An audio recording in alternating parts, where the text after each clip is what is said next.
नमस्कार, मैं डॉक्टर रजनीश कुमार आप सभी का एक बार फिर से हार्दिक स्वागत करता हूं। प्रिय विद्यार्थियों, आज के वीडियो लेक्चर में हम UP LT, UP GIC, UP GDC 2025 pre exam के दृष्टिकोण से हिंदी की प्रमुख रचनाओं के ऊपर आप सभी से चर्चा करेंगे।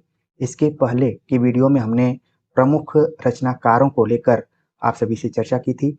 उम्मीद है कि उस वीडियो को आप लोगों ने देखा होगा और उसके मुताबिक अपनी तैयारी करेंगे। प्रिय विद्यार्थियों, कई बार शिक्षक पर्दे के पीछे से काम करता है और वही काम आज हम आप सभी के सामने कर रहे हैं। कोशिश हमारी यही है कि हमारी नियमितता बनी रहे, कंटिन्यूटी बनी रहे, जिससे कि विद्यार्थियों में उत्साह की कमी न हो। तो हम जहाँ भी रहते हैं, चाहे अपनी कर्मस्थली पर रहें, चाहे जन्मस्थली पर रहें, हम अपने विद्यार्थियों को लगातार कोशिश करते हैं कि कोई न कोई मार्गदर्शन दिया जाता रहे।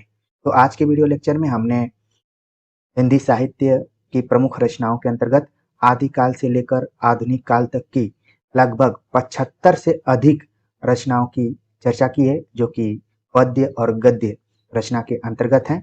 आप यदि वन लाइनर किताबों को पढ़ें या फिर प्रैक्टिस सेट लगाएं या मूल किताबों को पढ़ें, तो निश्चित तौर पर उन रचनाओं को विशेष करके जरूर देखें। तो आपके मन में जरूर आ रहा होगा कि इन रचनाओं को पढ़ने का सही तरीका क्या हो सकता है। तो उम्मीद करता हूं कि अंत तक पूरी वीडियोज को देखेंगे और उसके हिसाब से अपनी तैयारी करेंगे। तो चलते हैं, सबसे पहले हम देखते हैं कि वो रचनाएं कौन कौन सी हैं। हम अगर काव्य के दृष्टिकोण से देखें तो चंद बरदाईकृत पृथ्वीराज रासो। अगर आप पृथ्वीराज रासो को इतिहास ग्रंथ में पढ़ रहे हैं, वन लाइनर किताबों में पढ़ रहे हैं, प्रैक्टिस सेट में पढ़ रहे हैं, तो कितने सर्गों में बटा है, कितने समय में बटा है, इसकी भाषा को लेकर आलोचकों में क्या विचार रहे हैं, छंद के दृष्टिकोण से इसका क्या महत्व है, प्रामाणिकता के दृष्टिकोण से कौन किसने इसको क्या कहा है, या फिर आचार्य रामचंद्र शुक्ल का कथन पृथ्वीराज रासो के संदर्भ में क्या रहा है। आप देखेंगे कि आचार्य रामचंद्र शुक्ल ने पृथ्वीराज रासो के बारे में जरूर चर्चा की है। इसके अतिरिक्त हजारी प्रसाद द्विवेदी और नामवर सिंह ने भी पृथ्वीराज रासो को लेकर काम किया है। तो आप पृथ्वीराज रासो को हर एंगल से देखने का प्रयास करेंगे। दूसरी जो महत्वपूर्ण रचना है, नागमती वियोग खंड। नागमती वियोग खंड जो कि जैसी ग्रंथावली से ली गई है, एक छोटा सा खंड है। तो कितने खंड हैं, इसमें कितने महीनों का जिक्र किया गया है। कई बार इस रचना से संबंधित शब्दार्थ पूछे जाते हैं कि फला शब्द का अर्थ क्या है। अगर कोई पंक्ति दे दी गई, उसी में से कोई ऐसा शब्द है जिसका अर्थ बहुत ही महत्वपूर्ण है, तो वहां से सवाल पूछा जाता है। इसको लेकर हमने यूजीसी नेट की तैयारी कराते समय नागमती वियोग खंड, भ्रमर गीत सार और कबीर ग्रंथावली यानी कबीर की पुस्तक को लेकर शब्दावली पर हमने वीडियो बनाई हुई है। अगर पुराने विद्यार्थी होंगे तो जरूर देखेंगे। प्रिय विद्यार्थियों, हमें ये कहने में बिल्कुल संकोच नहीं होता है कि इस चैनल पर हर एंगल से आप सभी को पढ़ाने की कोशिश की गई है। बस जरूरी है कि आप विश्वास बना के रखें, अपने अंदर जिज्ञासा का भाव जरूर रखें और खोज कर पढ़ें। तो नागमती वियोग खंड को एकदम से क्लियर करके आपको रखना है। फिर अगली रचना है सूरदासकृत भ्रमर गीत सार, कि किस स्कंद से इसको लिया गया है, कैसा काव्य, उपालंब काव्य, ध्वनि काव्य, सगुण निर्गुण को लेकर, जो भी उद्धव गोपियों के बीच में संवाद रहे उसको लेकर, और आचार्य रामचंद्र शुक्ल के कथन के तौर पर कि भ्रमर गीत सार का मूल्यांकन करते हुए शुक्ल जी ने क्या क्या विचार दिए हैं या फिर उनके कौन कौन से कथन है। अगली रचना है तुलसीदासकृत रामचरितमानस। रामचरितमानस की भाषा को लेकर सवाल बनते हैं, कितने कांड हैं उसको लेकर सवाल बनते हैं, सबसे बड़ा कांड कौन सा है, सबसे छोटा कांड कौन सा है। आचार्य रामचंद्र शुक्ल का कथन रामचरितमानस के दृष्टिकोण से महत्वपूर्ण है, खासतौर से ज्ञान भक्ति को लेकर, या फिर तुलसीदास का मूल्यांकन करते हुए जो भी आचार्य रामचंद्र शुक्ल ने कहा है या फिर बच्चन सिंह ने कहा है, रामविलास शर्मा को भी इसमें आप जोड़ सकते हैं। कहने का मतलब है कि जिन भी रचनाओं का नाम हम यहाँ पर ले रहे हैं, उन रचनाओं को आपको नॉर्मली ऑब्जेक्टिव तौर पर भी याद करना है और सतर्कता के साथ पढ़ना है। जैसे नॉर्मली सवाल पूछा जा सकता है कि पृथ्वीराज रासो किसकी रचना है, ये तो बहुत सरल सवाल हो गया, लेकिन इसी में से अंदर इसकी भाषा को लेकर सवाल पूछा गया, इसके छंदों को लेकर सवाल पूछा गया, इसमें कुल कितने समय है, सर्ग है, उसको लेकर पूछा गया, या फिर पूछ दिया गया कि भाषा की कसौटी पर कसते हैं तो निराश होना पड़ता है, किस रचना के बारे में है। तो तुरंत आपके दिमाग में आएगा कि हमने अनुराग हिंदी एकेडमी पर पढ़ा था कि सर ने बताया था कि सतर्क होकर पढ़ना इन रचनाओं को। तो आप हर एंगल से इसको पढ़े थे और जिस तरीके से भी सवाल पूछा गया था आपने उसको कर दिया था। उसी तरीके से नागमती वियोग खंड, भ्रमर गीत सार, रामचरितमानस को हर एंगल से आपको देखना है, चाहे उसके कवि की दृष्टिकोण से देखना पड़े, आलोचकों के दृष्टिकोण से देखना पड़े, तो हर एंगल से आपको देख के जाना है। मतलब अलर्ट रहना, इधर उधर की रचनाओं को पढ़ने के बजाय जिन महत्वपूर्ण रचनाओं के बारे में हम आप सभी से चर्चा कर रहे हैं उसको जरूर देखिएगा। प्रिय विद्यार्थियों, हम सब कहीं न कहीं लोक से जुड़े हुए हैं। आप लोगों ने सूप या चलनी का नाम जरूर सुना होगा। सूप और चलनी की खास विशेषता यही होती है कि जो एक तरीके से अपशिष्ट चीजें होती हैं उनको भी छांटती हैं, जो महत्वपूर्ण चीजें होती हैं उनको एक जगह कलेक्ट करती हैं। तो यहाँ पर हमने फिल्टर करने का प्रयास किया है कि आपके सामने ढेर सारी रचनाएं हिंदी साहित्य की हजारों रचनाएं मौजूद हैं, फिर भी आपको किन किन रचनाओं पर विशेष जोर देना है। तो रामचरितमानस को आप हर एंगल से देखेंगे। प्रिय प्रवास, हरिऔधकृत प्रिय प्रवास को देखेंगे कि इसमें कितने सर्ग हैं। खड़ी बोली पहले महाकाव्य के तौर पर है। संस्कृत वर्ण के लिए ये रचना जानी जाती है, इसको ध्यान में रखना है। आचार्य रामचंद्र शुक्ल या फिर अन्य जो भी मूल इतिहासकार हैं, बच्चन सिंह, रामस्वरूप चतुर्वेदी, इन सभी ने इस तरीके से मूल्यांकन प्रिय प्रवास का किया है, तो इसको आप जरूर ध्यान से देखेंगे। मैथिली शरण गुप्तकृत, भारत भारती, साकेत, इन रचनाओं को पढ़ते हुए भारत भारती का क्या महत्व है, कितने खंडों में बटी हुई है, इसके बाद साकेत में कितने सर्ग हैं, पात्र योजना किस तरीके की है, या फिर महत्वपूर्ण पंक्तियां कौन कौन सी हैं। उम्मीद मैं करता हूं कि जो विद्यार्थी मेहनत करने वाले हैं, जो मूल किताबों को पढ़ते हैं, उनको ये बात समझ में आ रही होगी। लेकिन ऐसे विद्यार्थी हैं जो केवल कोई मंत्र चाहते हैं कि किसी हिसाब से कोई मंत्र मिल जाए, एक दो दिन में पढ़कर हम एग्जाम को क्वालिफाई कर जाएं, उनके लिए कठिन हो सकता है कि उनके दिमाग में आ रहा हो कि सर हम इसको कैसे पढ़ेंगे, हमारे पास समय बहुत कम है। ये बहुत क्वेश्चन आता है कि समय बहुत कम है। समय तो निरंतर अपनी गति से चलता रहेगा। प्रिय विद्यार्थियों, उसी समय को कंट्रोल करने के लिए या फिर अपने को खुद नियंत्रित करने के लिए इन महत्वपूर्ण रचनाओं के बारे में हम चर्चा कर रहे हैं। अगली रचना है जयशंकर प्रसाद कृत आंसू कामायनी। कामायनी मुख्य रूप से इसमें कितने सर्ग हैं, पात्र योजना किस तरीके की है, जो भी पात्र हैं किन प्रतीकों में प्रयुक्त किए गए हैं। कामायनी वैसे तो 15 सर्गों में है, लेकिन महत्वपूर्ण सर्गों के बारे में बात करें तो श्रद्धा, लज्जा और ईड़ा, इन सभी का क्रम क्या है, इनको भी आपको ध्यान में रखना है। इन सर्गों से पंक्तियां खूब पूछी जाती हैं, ठीक है, खूब पंक्तियां पूछी जाती हैं, इनको आप बिल्कुल ध्यान में रखिए। जब भी आप तैयारी कर रहे हैं, वन लाइनर किताबों या प्रैक्टिस सेट से आपका मन भर रहा है, तो इन मूल किताबों को पढ़िए, ठीक है। जब भी आपको समय मिले जरूर अपने पास इन मूल किताबों को रखे रहिए, उनको पढ़ना शुरू कीजिए, चाहे आप ऑनलाइन वेबसाइट से खोज कर पढ़िए या फिर किताबें रखे होंगे उनसे पढ़िए, तभी आप इस प्रतियोगिता भरी हुई परीक्षा में अपनी जगह सुनिश्चित कर सकते हैं। वरना अगर आप चाहेंगे कि कोई छू मंतर योजना चले तो थोड़ा सा निराश होना हो सकता है।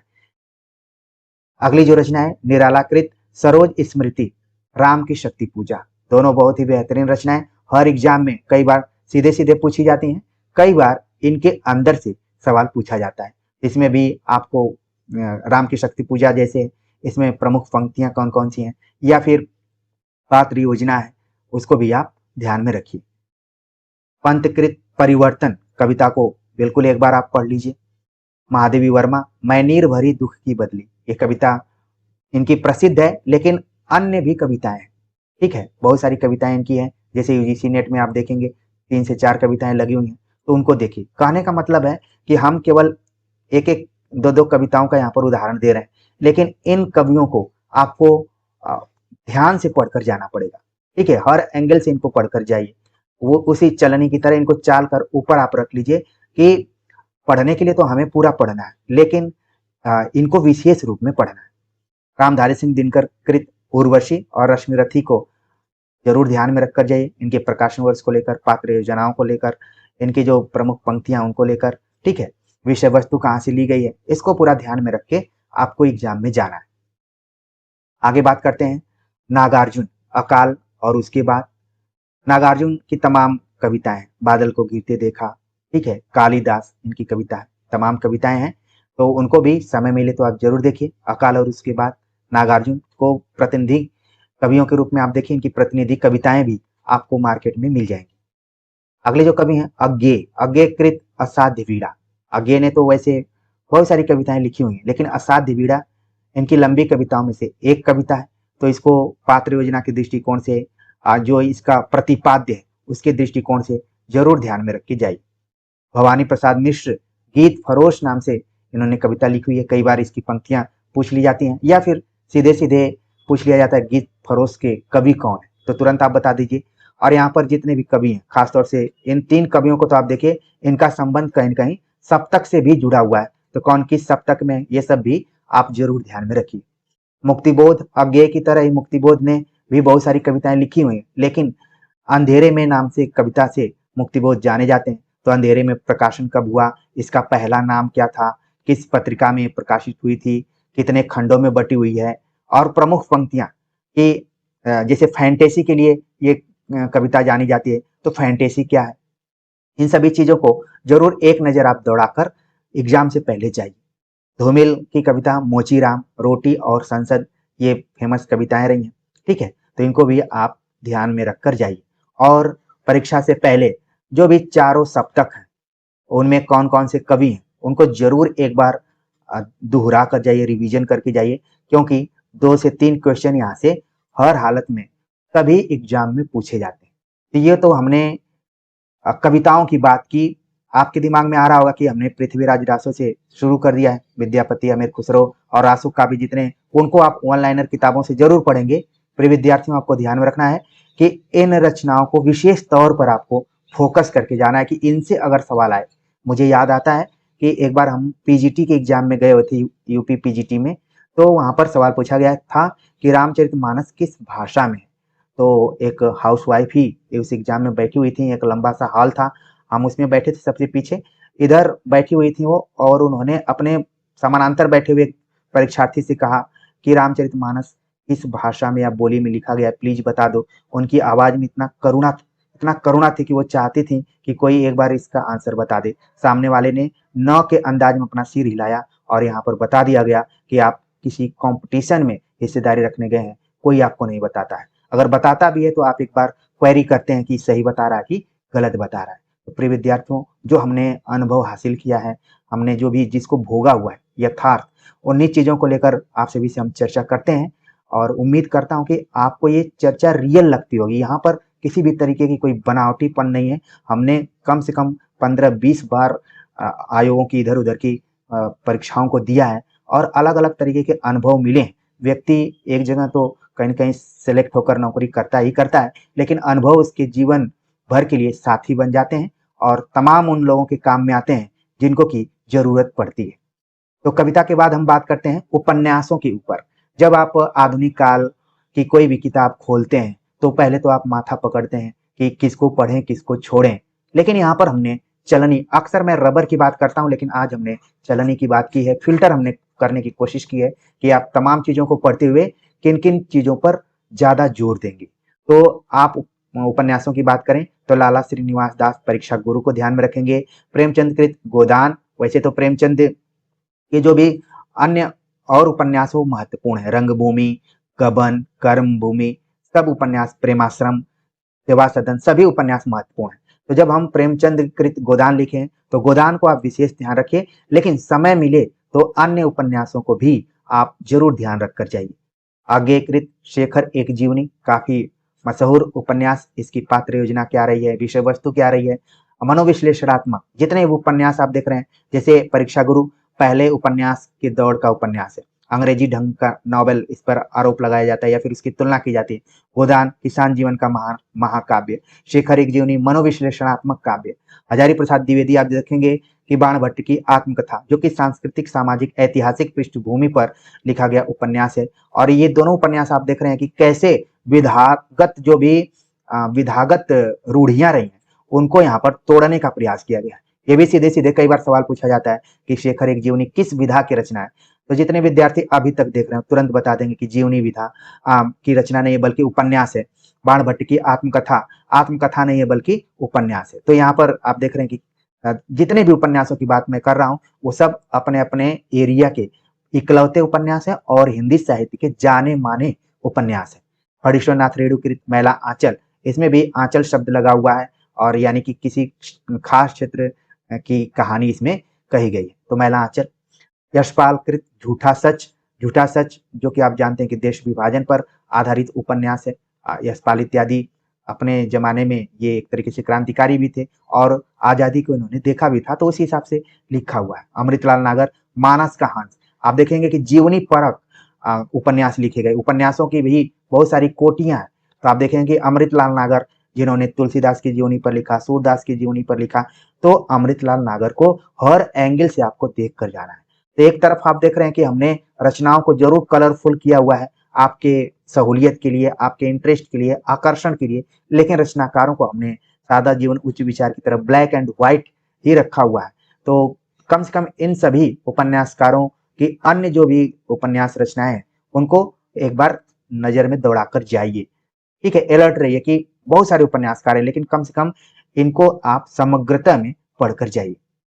आगे बात करते हैं भीष्म शाहनीकृत तमस, ये भी झूठा सच की तरह ही एक तरीके से देश विभाजन पर आधारित है। तो देश विभाजन को लेकर अलग अलग उपन्यासकारों ने अलग अलग अनुभूतियों को भोगा और इसके हिसाब से उन्होंने उपन्यास लिखा। श्रीलाल शुक्ल कृत राग दरबारी, ये भी आप देखेंगे कि हास्य व्यंग्य विधा में लिखा गया उपन्यास है और एकदम से पोल खोलता है, खासतौर से जो भी शिक्षा विभाग है या फिर राजनीति है उसकी।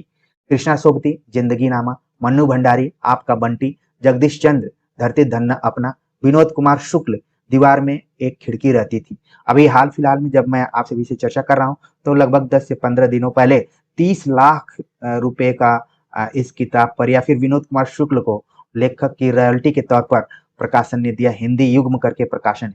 तो ये भी रचना काफी प्रचलित रही है, आप सभी को पढ़ना चाहिए। एक अलग ढंग की रचना है, उपन्यास है। राही मासूम रजा आधा गांव, चूंकि हमारा संबंध गाजीपुर से है और ये भी रचना कहीं न कहीं यहाँ से जुड़ी हुई है और देश विभाजन या फिर जो हिंदू मुस्लिम समुदाय रहा है उसको केंद्र में रखते हुए राही मासूम राजा ने लिखा हुआ है। तो ये जितने भी उपन्यासकार हैं या फिर उपन्यास रचनाएं हैं, ये आगामी परीक्षाओं के दृष्टिकोण से बहुत ही महत्वपूर्ण है।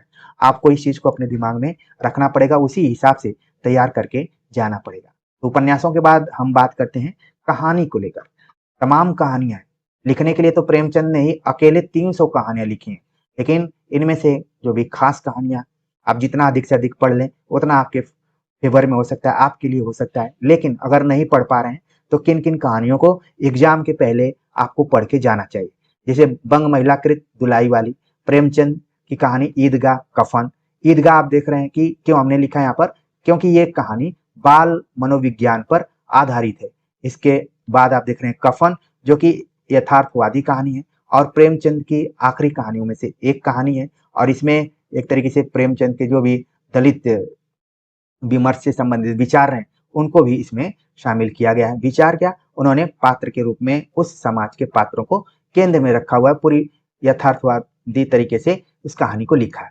पढ़ने के लिए प्रेमचंद की अन्य कहानियों को भी आप पढ़ सकते हैं, आप पूरा फ्री। अगर मानसरोवर आपके पास है तो पढ़ सकते हैं। आपके पास सबसे बड़ी बात है कि समय होना चाहिए, मानसरोवर के स्थान पर समय होना चाहिए, तब आपके लिए बेहतर तैयारी हो सकती है। अगर आप T20 की तरह तैयारी करेंगे तो फिर हो सकता है अच्छा स्कोर भी कर जाएं, नहीं तो कम स्कोर पर आउट भी हो सकते हैं।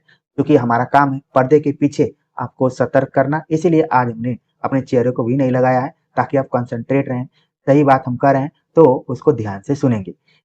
अगली कहानी है कानों में कंगना, जो कि राधिका रमण प्रसाद सिंह द्वारा लिखी गई कहानी है। ये कई बार पूछ ली जाती है किस पत्रिका में छपी थी, कब छपी थी। ठीक है, इसको आप अलग एंगल से कहानी लिखेंगे, जरूर पढ़िए। चंद्रधर शर्मा गुलेरी, इस कहानी को आप बिल्कुल पढ़कर जाइए। इस कहानी से कई तरीके के सवाल पूछे जाते हैं, विश्व युद्ध से जोड़कर पूछे जाते हैं, प्रेम से रिलेटेड पूछे जाते हैं, पात्र योजनाओं से संबंधित सवाल पूछे जाते हैं, किस पत्रिका में प्रकाशित हुई थी वहां से सवाल पूछे जाते हैं, कब प्रकाशित हुई थी, ये सभी सवाल पूछे जाते हैं। ठीक है, तो उसने कहा था बहुत ही बेहतरीन कहानी और जरूरी वाली कहानी है, आपको इसके बारे में अधिक से अधिक जानकारी होनी चाहिए। जयशंकर प्रसाद ने आकाशदीप और पुरस्कार, इनकी जो 2 कहानियां हैं इनको बिल्कुल आपको ध्यान में रखना है। गाये बगाए, इन कहानियों को आपने किसी न किसी पाठ्यक्रम में जरूर पढ़ा होगा, चाहे BA MA के पाठ्यक्रम में भी आपने कहीं न कहीं पढ़ा होगा। जितनी भी रचनाओं का नाम हम बता रहे हैं ऐसा नहीं है कि किसी कहीं आसमान से हम टपका रहे हैं उसको, बल्कि आप ही के बीच में से उसको फिल्टर करने की कोशिश कर रहे हैं।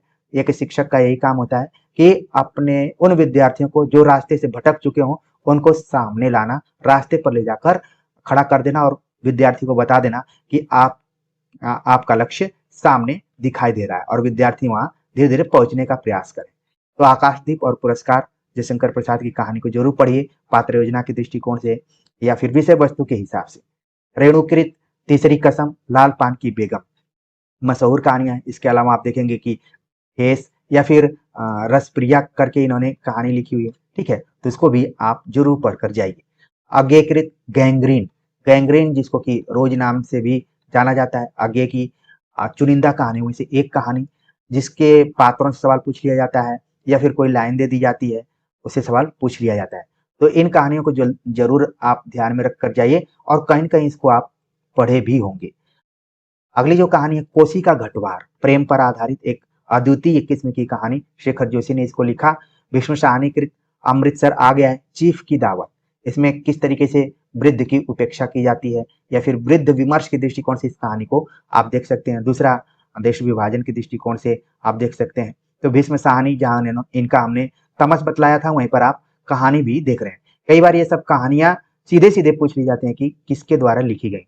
उषा प्रियमदा की कहानी वापसी, ये भी वृद्ध विमर्श से संबंधित कहानी है, ठीक है। वापसी, एक रिटायर व्यक्ति किस तरीके से अपना जीवन जी रहा है और बाद में इसको क्या निर्णय लेना पड़ता है। इस कहानी को लगभग सभी विद्यार्थी पढ़े होंगे, नहीं पढ़े होंगे तो आप समय निकालकर जरूर इसको पढ़िए। कृष्णा सोबती, सिक्का बदल गया, ठीक है। ज्ञान रंजन, पिता नाम की कहानी, ये भी एक तरीके से आप देखेंगे वृद्ध। तो कई बार विद्यार्थी हमसे पूछते हैं कि सर पीएचडी का टॉपिक हमें चुनना है, क्या ले सकते हैं, कुछ सहायता कीजिए। तो देखिए इन्हीं में से एक आप टॉपिक बना सकते हैं, वृद्ध विमर्श को ध्यान में रखते हुए या फिर समाज में बूढ़ों की क्या स्थिति है, वृद्धों की क्या स्थिति है, उसका यथार्थ चित्रण किन किन रचनाओं में किया गया है, तो उसको आप बना सकते हैं यहाँ पर। हरिशंकर परसाई, इंस्पेक्टर माता दिन चाँद पर, पढ़िए आप। कमलेश्वर, राजा निर्वंशिया कहानी, बहुत अच्छी कहानी, इसको पढ़िए। निर्मल वर्मा, परिंदे, परिंदे कहानी आप देखेंगे कि बड़े बड़े पाठ्यक्रमों में लगी हुई है और नई कहानी की जो पहली नई कहानी के रूप में नामवर सिंह ने माना है परिंदे, इसीलिए सवाल भी कई बार यहाँ से पूछा जाता है। तो जितनी भी कहानियों का हमने नाम बताया, कहानीकारों का नाम बताया है, उनको तो आप ध्यान में रखिए। साथ में इन कहानीकारों की अन्य कहानियों को अपने सेफ्टी के लिए जरूर ध्यान में रखिए कि कैसे इसको पढ़ना है। जैसे वन लाइनर आप किताब पढ़ रहे हैं तो इन रचनाकारों का नाम आए तो आप एक बार वहां पर ठिठक कर या फिर ठहर कर पढ़िए, ठीक है। जितनी भी जानकारी हो वहां पर उस जानकारी को एकदम से पूरा संपूर्णता में पाने की कोशिश कीजिए, तब आपको फायदा इसका मिलेगा। जल्दीबाजी में रोज रोज एक ही चीज पढ़ रहे हैं, याद कर रहे हैं, ठीक है, और ध्यान नहीं दे रहे हैं तो फिर आपका समय भी निकल जाएगा और परीक्षा की डेट भी आ जाएगी। कहानी के बाद हम बात करते हैं नाटक के ऊपर। आप देख रहे हैं नाटक को लेकर भी जब आप किताबें खोलते हैं तो आपके सामने तमाम मतलब नाटक आ जाते हैं। आपको लगता है कि कहाँ से इसकी शुरुआत करें, क्योंकि जिन भी गद्य विधाओं के बारे में हम चर्चा कर रहे हैं उनकी शुरुआत आधुनिक काल से होती है, भारतीय युग से ही हो जाती है। तो कुछ कुछ आप नाटक देखेंगे कि वहीं से शुरू हो जाते हैं, भारतीय युग से शुरू हो जाते हैं। तो भारतीय युग के नाटकों में जैसे अंधेर नगरी, भारत दुर्दशा, कितने अंक हैं, कौन कौन से पात्र हैं, विषय वस्तु क्या है। कई बार इनमें आप देखेंगे कुछ गीत योजना भी नाटककारों ने प्रयोग की है, तो उनको भी आपको ध्यान रखना है। जयशंकर प्रसाद, चंद्रगुप्त, स्कंदगुप्त, ध्रुव स्वामी, ये तीनों नाटक आप एग्जाम के पहले एकदम से देख कर जाइए वहां पर, इसमें कितने अंक हैं, पात्र कौन कौन से हैं, ठीक है, विषय वस्तु क्या रही है, वो सभी चीजें एकदम से क्लियर करके आपको जाना है। लक्ष्मी नारायण मिश्र की का नाटक सिंदूर की होली भी पढ़ लीजिए, या फिर इतना भी जानिए कि ये किसका नाटक है। धर्मवीर भारती, वैसे आप देखेंगे यूजीसी नेट के सिलेबस इत्यादि में तो इसको गलत दिया हुआ, लेकिन यहाँ पर आपको सुधार कर लेना है। धर्मवीर भारती, अंधा युग, अंधा युग में कितने नाटक हैं, पात्र योजना, पंक्तियां सीधे सीधे पूछ ली जाती हैं। जिस एग्जाम की, जैसे मैं एलटी ग्रेड, जीआईसी या जीडीसी को ध्यान में रखते हुए बातें बता रहा हूँ, तो जहां पर आपको मालूम है कि ये टेक्स्ट पढ़ने, वहां तो आपके लिए सही है, लेकिन जहां पर मालूम नहीं है कि क्या पढ़ना है क्या नहीं पढ़ना है, खासतौर से सीधे सीधे दे दिया गया है कि हिंदी नाटक पढ़ना है, हिंदी उपन्यास पढ़ना है, वहां ज्यादा रिस्की है। उस परिस्थिति में ये जो हम वीडियो आपके सामने रख रहे हैं बहुत काम आने वाली है, क्योंकि चुनिंदा रचनाओं से ही ज्यादातर सवाल पूछे जाते हैं। जैसे जो मैं आप आज चर्चा कर रहा हूँ, लगभग 75 से 80 प्रश्न यहाँ से चांसेज हैं। आप एग्जाम हॉल में जाएंगे, आपको खुद इसका रियलाइजेशन होगा कि हाँ, फला सर सही कह रहे थे, इसी तरीके से सवाल यहीं से पूछे गए। अंधा युग को बढ़िया से आपको पढ़कर जाना है। मोहन राकेश कृत आधे अधूरे आषाढ़ का एक दिन, इसको क्लियर करके जाना है। हबीब तनवीर, बस इतना भी जानिए आप कि आगरा बाजार हबीब तनवीर का है, तो कोई दिक्कत नहीं है, अगर आपको मौका मिले तो पढ़ भी सकते हैं। बकरी नाटक, पहले छोटी कक्षाओं में इस पे नाटिका भी प्रस्तुत की जाती थी, मंचन भी होता था, तो कहीं न कहीं इसको आप ऑलरेडी पहले भी पढ़े होंगे। एक और द्रोणाचार्य, शंकर शेष का, महाभोज मनु भंडारी का। तो यहाँ पर आप देख रहे हैं कि नाटककारों में किन किन नाटककारों के नाटक आपकी दृष्टिकोण से महत्वपूर्ण है, उनको जरूर यहाँ पर ध्यान में आप रख सकते हैं। उसी हिसाब से आप तैयार करके जाइए, इसको फिल्टर कर लीजिए। नाटक के बाद अगर हम बात करें तो निबंध की बात करें, तो निबंध भी आपके सामने बहुत सारे निबंध आ जाते हैं। फिर भी आपको क्या ध्यान रखना है कि भारतेंदु भारतवर्ष उन्नति कैसे हो सकती है, इस निबंध को पढ़कर आप जा सकते हैं। बाल मुकुंद गुप्त शिव शंभू के चिट्ठे, काफी फेमस ये निबंध। रामचंद्र शुक्ल, रामचंद्र शुक्ल का कविता क्या है निबंध बढ़िया से पढ़ना है। और अगर आपके पास चिंतामणि भाग 1 है तो रोज 1-2 निबंध प्रतिदिन पढ़ने के प्रयास कीजिए, क्योंकि हर एग्जाम में आप जाएंगे तो देखेंगे कि 3 से 5 क्वेश्चन रामचंद्र शुक्ल के निबंधों से ही पूछे जाते हैं।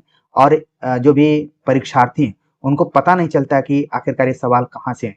बाद में जब वो खोजते हैं तो पता चला कि ये तो चिंतामणि भाग 1 से सवाल पूछे गए हैं, चाहे वो भाव मनोविकारों पर आधारित निबंधों के शीर्षकों से या फिर आचार्य रामचंद्र शुक्ल के कथन के तौर पर भी यहाँ से सवाल पूछे जाते हैं। तो समय रहते जरूर आप चिंतामणि भाग 1 अपने पास रखिए, उसी में कविता क्या है भी दिया गया है और अन्य निबंध भी हैं, लगभग 17 निबंध उसमें संकलित है। रामचंद्र शुक्ल के बाद हजारी प्रसाद द्विवेदी के निबंध को आप पढ़ेंगे। नाखून क्यों बढ़ते हैं, कुटज, अशोक के फूल। कई बार ये निबंध सीधे सीधे प्रकाशन वर्ष के तौर पर पूछ लिए जाते हैं, कई बार पूछे जाते हैं कि किस तरीके के निबंध, जैसे कि हजारी प्रसाद द्विवेदी ने जितने भी निबंध लिखे वो ललित निबंधकार के तौर पर जाने जाते हैं, तो ये भी सवाल पूछा जाता है। तो इन निबंधों को पढ़ लीजिए। कई बार इसी में से ठोस ठोस वाक्य भी पूछ लिए जाते हैं कथन के तौर पर। प्रेमचंद का निबंध साहित्य का उद्देश्य, ये बहुत ही इंपॉर्टेंट है। इसमें प्रेमचंद जब 1936 में अध्यक्षीय भाषण दे रहे थे प्रलेख की, प्रगतिशील लेखक संघ की, तो वहां पर साहित्य का उद्देश्य क्या हो सकता है, ये भी कथन कई बार प्रेमचंद से रिलेटेड पूछे जाते हैं, तो उनको जरूर पढ़िए आप।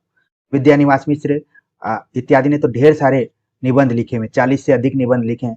उसमें से मेरे राम का मुकुट भीग रहा है, याद कर सकते हैं। कई बार इनका क्रम से संबंधित ज्यादा पूछा जाता है, ठीक है। तो इनके कहने का मतलब है कि जब आप वन लाइनर किताब पढ़िए तो वहां पर इन पर विशेष फोकस कीजिए। हर एग्जाम में विद्यानिवास मिश्र और कुबेर नाथ राय, इन दोनों से, बल्कि आप अध्यापक पूर्ण सिंह को भी जोड़ लें तो ठीक रहेगा। इन तीनों से कम 3 सवाल तो पूछे जाते हैं, अधिक से अधिक 5 सवाल के आसपास में हर एग्जाम में आते हैं। कोई ऐसा एग्जाम नहीं होगा जहां से विद्यानिवास मिश्र, पूर्ण सिंह और कुबेर नाथ राय से सवाल न आता हो, ठीक है। तो इसको आप इन सबको आपको विशेष ध्यान रखना है। विद्यानिवास मिश्र का हमने बता दिया। अध्यापक पूर्ण सिंह, अलग अलग जगह, कई जगह पर 6 निबंध माने जाते हैं, कई जगह पर 8 निबंध माने जाते हैं। तो जो भी निबंध हैं इनके, उनको अगर आप पढ़ लेते हैं, खासतौर से यहाँ पर मजदूरी और प्रेम निबंध के बारे में हमने चर्चा की है, तो पूर्ण सिंह को भी आप जरूर ध्यान में रख कर जाइए। कुबेरनाथ राय विद्यानिवास मिश्र की तरह ये भी 40 से अधिक निबंध लिखे, 40 क्या, ये लोग तो 50 से अधिक शतक ही लगा चुके हैं। बहुत सारे इन्होंने निबंध लिखा हुआ है, उनको आप पूरा तो नहीं पढ़ना है, लेकिन ध्यान में रखना है कि किसका कौन निबंध है। कई बार विकल्प में दोनों लोग रहते हैं। तो उत्तरा फाल्गुनी के आसपास निबंध जो है कुबेरनाथ राय का है, इनको जरूर ध्यान में रखिए। विवेकी राय उठ जाग मुसाफिर, इसको आप पढ़ सकते हैं। बस इतना भी जान सकते हैं कि हाँ, इसको विवेकी राय ने लिखा हुआ है, तो भी काफी। नामवर सिंह ने भी बहुत सारे निबंध लिखे हुए हैं, जिसमें संस्कृति और सौंदर्य निबंध आप ध्यान में रख सकते हैं। व्यापकता और गहराई, ये भी निबंध काफी इनका मशहूर है और कई बार एग्जाम में पूछा भी जाता है, तो इसको भी आप ध्यान में रख सकते हैं। निबंधों के बाद बात करते हैं अन्य गद्य विधाएं। जब अन्य गद्य विधाओं की बात की जाती है तो तमाम गद्य विधाएं आपके दिमाग में आ जाती हैं। जीवनी, संस्मरण, यात्रा वृत्त, रेखा चित्र, ठीक है, भेंट वार्ता, साक्षात्कार, बहुत सारी रचनाएं आ जाती हैं और दिमाग वहां पर घूमना शुरू हो जाता है। फिर भी उसमें से हमें किन किन पर थोड़ा फोकस करना चाहिए। जैसे राम वृक्ष बेनीपुरी की जो भी रचना है, वो संस्मरण के रूप में हो, रेखा चित्र के रूप में हो, यात्रावृत्त के रूप में हो, आप हर एंगल से उसको देखिए। ठीक है, महादेवी वर्मा को हमने काव्य में भी देखा और यहाँ पर अन्य गद्य विधाओं में हम देख रहे हैं कि इनके रेखा चित्र और जो भी संस्मरण है वो काफी चर्चित रहे हैं, तो उनको ध्यान में रखिए। तुलसी राम मुरदैया जो आत्मकथा है, दलित आत्मकथा के रूप में, उसको आप एक बार जरूर पढ़कर जाइए। शिवरानी देवी तो प्रेमचंद घर में जीवनी के तौर पर है, और प्रेमचंद से रिलेटेड जितनी भी जीवनियां, चाहे वो अमृतलाल की हो, मदन गोपाल की हो, ठीक है, अमृत राय और शिवरानी देवी, तो कहने का मतलब है कि प्रेमचंद से रिलेटेड एक दो सवाल अन्य गद्य विधाओं से आते ही आते हैं। मनु भंडारी एक कहानी है अभी, विष्णु प्रभाकर खूब पूछा जाता है, ये आवारा मसीहा किसकी जीवनी है, ठीक है, किसने लिखा है, कितने वर्षों में लिखा है, कब प्रकाशित हुई, ये सब सवाल खूब पूछे जाते हैं, इनको आप जरूर ध्यान में रखिए। यहाँ पर हरिवंश राय बच्चन की आत्मकथाओं से संबंधित सवाल पूछे जाते हैं, और कविताओं में भी इनको आप जरूर शामिल कर सकते हैं। हरिवंश राय बच्चन की कविताएं भी पूछी जाती रही हैं। क्या बोलूं, क्या याद करूं, या फिर इनकी आत्मकथा कितने खंडों में बटी हुई है, उसके हिसाब से भी सवाल पूछे जाते हैं, उसके क्रम को लेकर भी सवाल पूछे जाते हैं। हरिशंकर परसाई भोला राम का जीव, तो इसको आप ध्यान में रखिए। या फिर हरिशंकर परसाई के निबंध भी काफी पूछे जाते हैं, क्रम के दृष्टिकोण से पूछे जाते हैं, हर बार पूछे जाते हैं, एक दो निबंध तो आते ही आते हैं। कृष्णचंद्र जामुन का पेड़, किस तरीके से हरिशंकर परसाई और कृष्णचंद्र आप देखेंगे कि हास्य व्यंग कटाक्ष करने वाले निबंधकारों में रहे हैं, तो यहाँ पर उसको दिया गया। दिनकर रामधारी सिंह दिनकर को हमने काव्य में देखा, यहाँ पर आप देख रहे हैं कि संस्कृति के 4 अध्याय, बहुत ही इंपॉर्टेंट है किताब है, इसको आप जरूर अपने पास रखिए। और संस्कृति के 4 अध्याय दिया गया है, और बाकायदे बहुत बेहतरीन तरीके से हर एंगल से इसमें समझाने का प्रयास किया गया है। ठीक है, पूरा क्रम से एक तरीके से ये ऐतिहासिक दस्तावेज के रूप में ही ये बुक है। ठीक है ना, तो इसको अपने पास तो रखना चाहिए, भले पढ़े ना पढ़ें, लेकिन जब भी आप बुक फेयर में जाइए, पुस्तक मेले में जाइए, तो इस किताब को जरूर खरीद लीजिए। अगर आपके पास हो तो नियमित रूप से एक एक चैप्टर पढ़ते जाइए। मुक्तिबोध एक साहित्य की डायरी, एक साहित्य की डायरी, जाहिर सी बात है डायरी विधा में ये ऐसा लग रहा है कि लिखी गई है, लेकिन इसमें चिंतन किए गए अलग अलग जो भी साहित्य शास्त्र हैं, या फिर एक साहित्यिक क्या सोचता है, उसको लेकर इसमें चिंतन मनन किए गए हैं। कई बार यहाँ से भी कथन पूछ लिए जाते हैं, जो कि उत्तर के रूप में मुक्तिबोध होता है। राहुल साकृत्यायन यात्रावृत्त के लिए जाने जाते हैं, मेरी तिब्बत यात्रा, अगर आप अपने ध्यान में रखिए। या फिर राहुल साकृत्यायन की जो भी यात्रा साहित्य हैं, उनके क्रम को आप जरूर निश्चित तौर पर ध्यान में रखकर जाइए। आगे आगे को तो हम बहुआयामी व्यक्तित्व का साहित्यकार मानते हैं, कविता भी लिखा, संपादन भी किया, उपन्यास भी लिखा, कहानी भी लिखा, नाटक भी लिखा, यात्रावृत्त भी लिखा, बहुत कुछ इन्होंने लिखा हुआ है। ठीक है, आलोचनाएं भी इन्होंने की। तो अरे यायावर रहेगा याद, इसको आप ध्यान में रख सकते हैं, कई बार ये भी सवाल पूछा जाता रहा है। तो यहाँ पर देखिए हमने चुनिंदा रचनाओं को आपके सामने रखा है, जो हमारी दृष्टिकोण से अलग अलग पाठ्यक्रमों या फिर जो भी प्रश्न पत्रों को हमने देखा पिछले 15-20 वर्षों के, तो इसमें ज्यादातर सवाल इन्हीं रचनाकारों से पूछे जा रहे हैं, और यही रचनाएं घूम फिर कर आती रही हैं। तो हमारे दिमाग में आया कि क्यों न जब आप किताब खोलने जाएं और ये सभी रचनाकार या रचनाएं आपके सामने आए, तो कुछ देर तक हर एंगल से संपूर्णता के दृष्टिकोण से उनको देखें, समझें, नोट करें और सतर्क रहें।